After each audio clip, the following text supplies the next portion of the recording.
시청자 여러분 안녕하십니까. 신인균의 군사TV 디펜스 브리핑입니다. 저희 국방TV, 군사TV 커뮤니티 공지를 통해서 알려드린 바와 같이 병상에 누워 계신 신인균 대표님을 대신해서 당분간 진행을 맡게 된 편집국장 이희로입니다. 저희 국방TV와 군사TV는 신 대표님께서 병상에서 일어나실 때까지 당분간 제가 비상체제로 진행을 맡게 됐습니다. 대표님보다 매끄럽지 못한 진행과 영상의 화질에 대해서 미리 양해의 말씀을 올리면서 당분간 최선을 다해 대표님의 빈자리를 메울 수 있도록 노력하겠다는 약속의 말씀과 함께 뉴스 시작하도록 하겠습니다.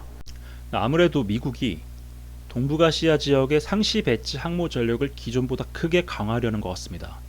최근에 로널드 레이건 항공모함 전단이 임무를 시작했다, 이런 보도를 전해드린 바 있는데요. 이번에는 에이브러햄 링컨 전단이 이 지역에 장기 배치되려는 그런 움직임을 보이고 있습니다. 로널드 레이건 항공모함의 일선 복귀로 이달 중 본토 복귀가 계약되어 있던 에이브러햄 링컨 항공모함 타격 전단이 장기 작전에 대비한 휴식을 위해 일본 요코스카에 입항했습니다.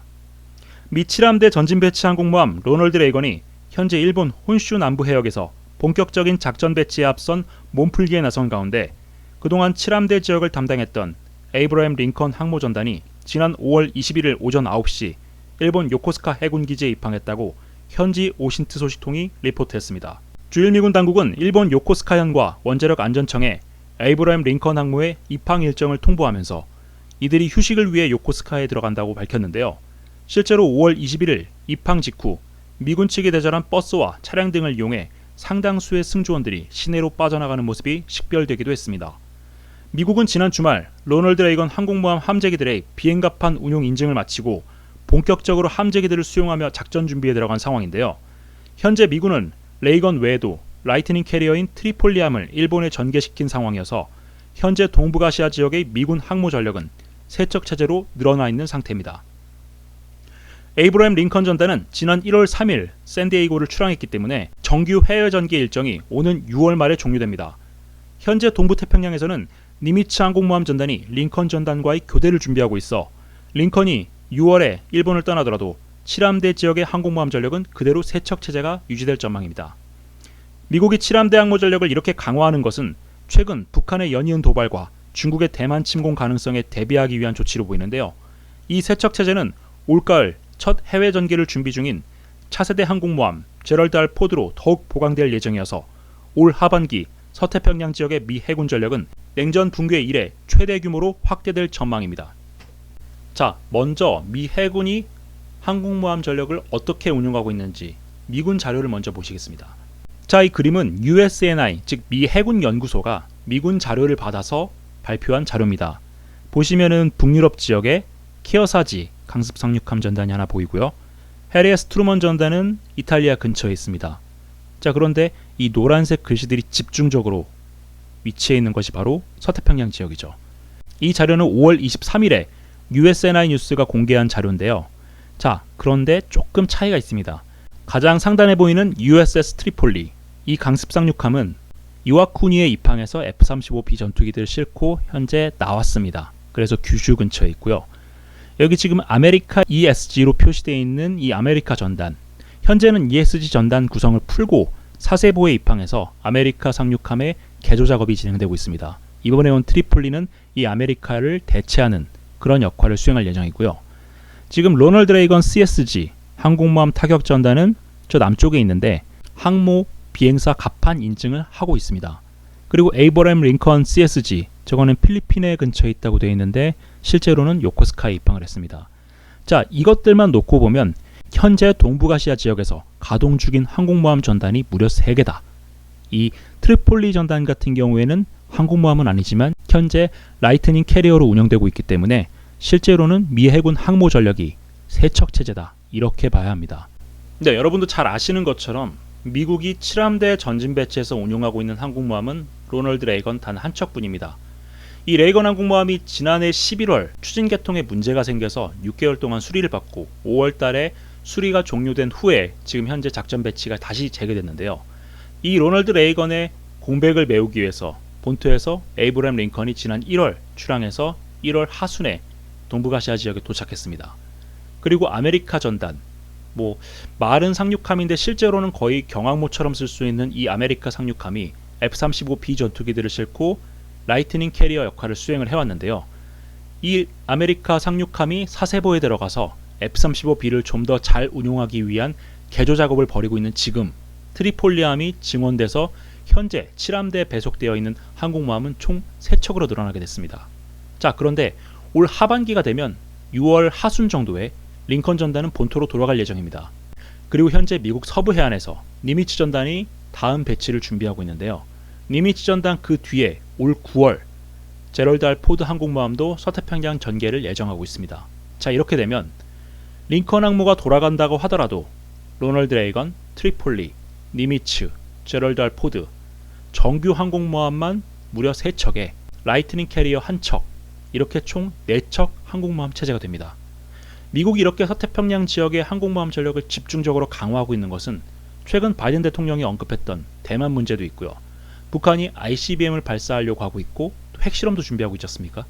이것에 대한 강력한 무력 시위 차원으로 보이는데요. 7함대 전력이 냉전 이후 사상 최대 규모로 확장되고 있는 바로 이 시점에 도발을 준비하고 있는 북한, 잘 생각했으면 좋겠습니다. 네, 다음 소식입니다. 우크라이나 동부전선에 뱀파이어가 나타났다는 소문입니다. 뱀파이어? 어떤 무기인지 한번 알아보겠습니다. 우크라이나군이 최근 체코에서 인수한 뱀파이어 시스템의 작전 운용에 들어갔으며 첫 번째 전투에서 혁혁한 전공을 세웠다는 소식입니다. 기존 다연장 로켓보다 압도적인 위력의 이 시스템, 아무래도 러시아군에게 새로운 공포의 대상이 하나 더 늘어날 것 같습니다.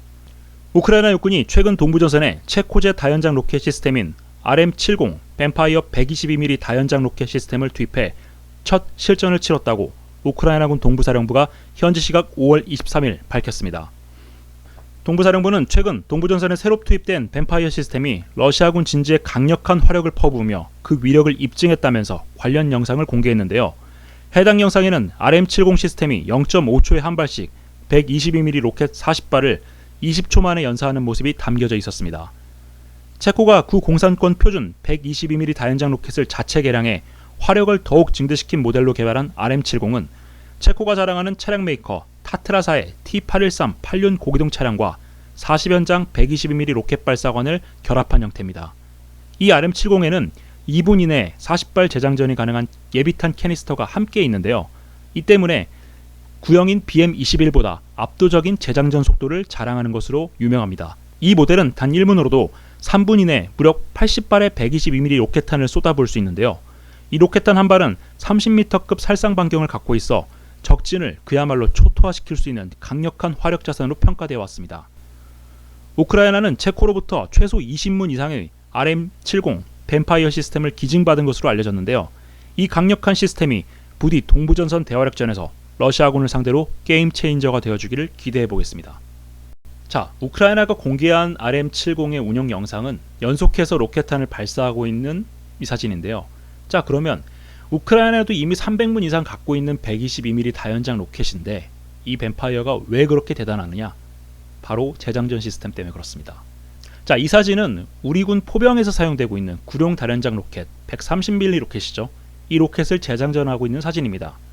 통상적으로는 이렇게 뒤에 5톤 트럭을 갖다 놓고 트럭에서 구룡으로 곧바로 이 로켓탄을 꽂는 방식으로 장전을 하는데요. 일선에서는 이 로켓 발사기를 경사형으로 내린 다음에 밑에서부터 꽂는 경우도 있습니다. 물론 이렇게 될 경우에 로켓탄이 흘러내리는 경우도 좀 많아서 사고 발생 가능성도 있긴 한데요. 어쨌든 이러한 다연장 로켓은 이렇게 수동으로 사람이 한 발 한 발 꽂기 때문에 재장전에 굉장히 많은 시간이 소요됩니다. 자, 그런데 RM-70은 이렇게 생겼습니다. 자, 사진에 보시는 1번 후방으로 회전하는 저 로켓 발사관이 재장전을 위해서는 뒤로 한 바퀴 돌아서 뒤쪽을 봅니다. 자, 그러면 이 차체 중간에 있는 캐니스터가 그대로 앞으로 전진을 해서 이 40연장 발사기에 로켓탄을 다시 새로 꽂아줍니다. 자, 이렇게 되면 로켓탄이 하나씩 다 들어가고 나서 운용 요원은 전기 배선을 로켓탄에 하나씩 장착해 주기만 하면 발사 준비가 끝나는 겁니다. 굉장히 간편하기 때문에 재장전 소요 시간이 굉장히 짧은데요. 자, 이렇다 보니까 일반적인 122mm 로켓은 재장전 시간이 오래 걸려서 차탄 발사에 굉장히 많은 시간이 걸리는데 이 RM-70은 단 3분이면 40발과 40발, 총 80발의 로켓을 한 곳에 동시다발적으로 쏟아부을 수 있는 엄청난 화력을 가진 것으로 유명합니다. 자, 그런데 눈썰미 있는 분들은 좀 아시겠지만 이 다연장 로켓포 어디서 많이 보신 것 같지 않습니까? 네, 그렇습니다. 바로 이겁니다. 자, 북한이 열병식에서 마치 RM-70을 수입한 것처럼 이런 다연장 로켓을 선보인 적이 있습니다. 거의 뭐 똑같이 생겼습니다. 122mm라는 로켓 구경도 똑같고 이 발사관 숫자 똑같이 40발입니다. 40발의 로켓을 그대로 쏘고 발사기를 뒤로 돌린 다음에 중간에 있는 로켓탄을 그대로 재장전하는 방식인데요. 이런 방식은 굉장히 빠른 재장전을 가능하게 하기 때문에 전술적인 수준에서 굉장히 큰 위력을 발휘하는 화력자산으로 운영될 수 있습니다. 자, 이렇게 우크라이나군에는 동유럽뿐만 아니라 서유럽, 미국 등이 제공한 다양한 무기들이 이렇게 많이 들어가고 있습니다. 러시아군은 지금 무기 재고가 없고 심지어 파일럿이 없어서 퇴역 소장이 공격기를 몰고 가다가 전사하는 그런 사건이 발생하고도 있는데요. 자, 이런 식으로 하나둘씩 새로운 무기 체계들을 접하면서 전술적으로나 화력적으로나 점점 강해지고 있는 우크라이나군, 아무래도 동부전선에서 러시아군이 앞으로 꽤 고전하게 될 것 같습니다. 자, 오늘 준비한 뉴스는 여기까지입니다. 신행균의 군사TV 디펜스 브리핑 마치겠습니다. 감사합니다.